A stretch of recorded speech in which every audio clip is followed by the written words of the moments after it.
Breaking news చూస్తున్నాం. ఉద్యోగులకు AP ప్రభుత్వం తీపి కబురు చెప్పింది. ఆంధ్రప్రదేశ్ సచివాలయ హెచ్ఓడి ఉద్యోగులకు హెచ్ఆర్ఏ 24% కొనసాగింపునకు చంద్రబాబు గ్రీన్ సిగ్నల్ ఇచ్చింది. 12వ పీఆర్సీ అమల్లోకి వచ్చే వరకు 24% హెచ్ఆర్ఏ కొనసాగిస్తూ ఉత్తర్వులు జారీ చేశారు. దీనిపై సచివాలయ ఉద్యోగులు సంతోషం వ్యక్తం చేస్తున్నారు. మరోవైపు 12వ పీఆర్సీ కమిషన్ ని నియమించాలని, పీఆర్సీని అమలు చేయాలని ఉద్యోగులు కోరుతున్నారు.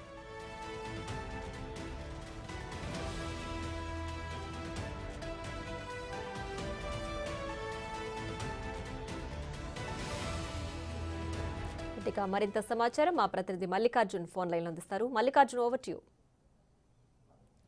ఏదైతే ఉందో ఏపీ సచివాలయానికి సంబంధించి అలాగే హెచ్ఓడీలలో పనిచేస్తున్న ఎవరైతే ఉద్యోగులు ఉన్నారో వాళ్లకు హౌస్ రెంటల్ ఎలవెన్స్ కింద కూడా హెచ్ఆర్ఏ 24% ఏదైతే ఉందో 11వ పీఆర్సీ ప్రకారం కూడా అమలు చేస్తా ఉన్నారు.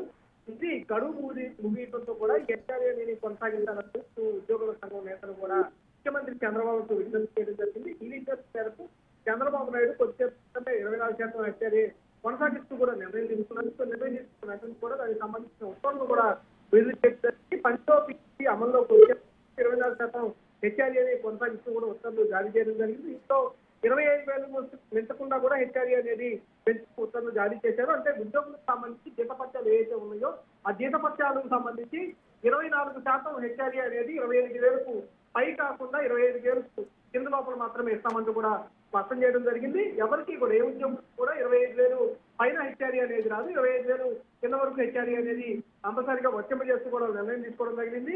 అంతేకాకుండా వచ్చే నెల ఈ సంబంధించి హెచ్ఆర్ఏ పెంపులు అమల్లోకి వస్తున్నట్టు కూడా ఈ ఉత్తర్వులో కూడా పేర్కొనడం జరిగింది. అలాగే జూన్ 2025 వరకు కూడా హెచ్ఆర్ఏ కొనసాగుతున్నట్టు, అంతేకాకుండా పీఆర్సీకి సంబంధించి 12 పీఆర్సీ అమలు వరకు హెచ్ఆర్ఏ అమలవుతున్నట్టు కూడా ప్రభుత్వ ఉత్తర్వులో పేర్కొనడం జరిగింది. Right Mallikarjun, thanks for the updates.